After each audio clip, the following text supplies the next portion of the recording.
Hi, I'm Farley, your strength and conditioning coach for the Charlotte 49ers women's basketball team. Thanks for checking in today. We're going to be checking out a little bit of our off-season training. We're in week 3 of our spring phase with a lower body emphasis today.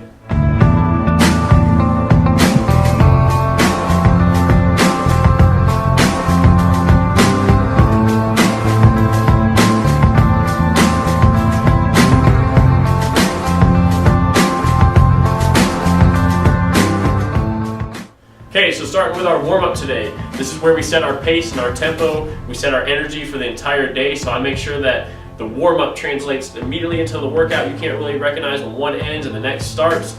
So we're going to start with agility ladder, just trying to get that heart rate elevated, a light sweat going.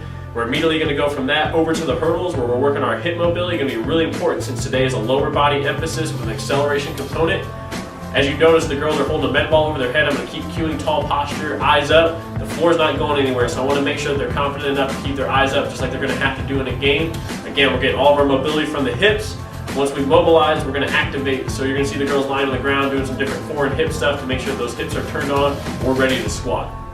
Once we get into the weight room, you're going to see that we're taking some of the stuff that we did in the warm-up, those same tissues that we mobilized and we activated, we're going to take it one step further. You're going to see the girls doing some overhead squats, great for thoracic and hip mobility.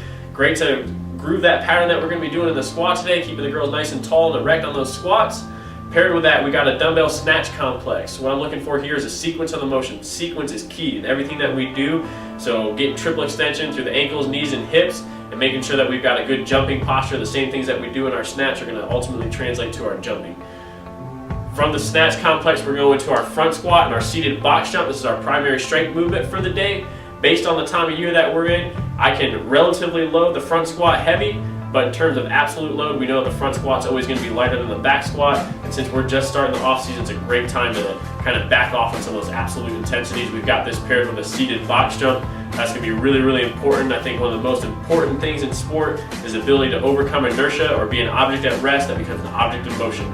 If you're face guarding somebody, if you're boxing out and you've got to release to go get the ball, what are you? You're an object at rest who's got to become an object in motion. So that's what we do. We sit back to the box, we release the hips, and then we explode up. We create motion.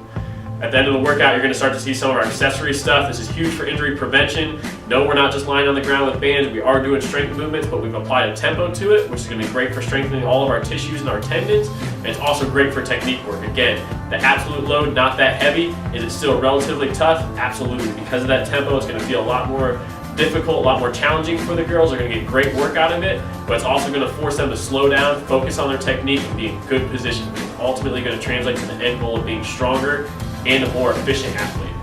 At the end of the day, we're going to finish with our acceleration component. You'll notice that the sleds are significantly loaded, and we're doing that based on this time of year because, one, we want to reduce some of the impact, so the heavier load is going to force us to slow down a little bit. It's also going to put us in a great drive phase, so we're looking for big extension through the back leg, making sure that we're driving through the balls of the feet and putting force in the ground both efficiently and with sufficient force.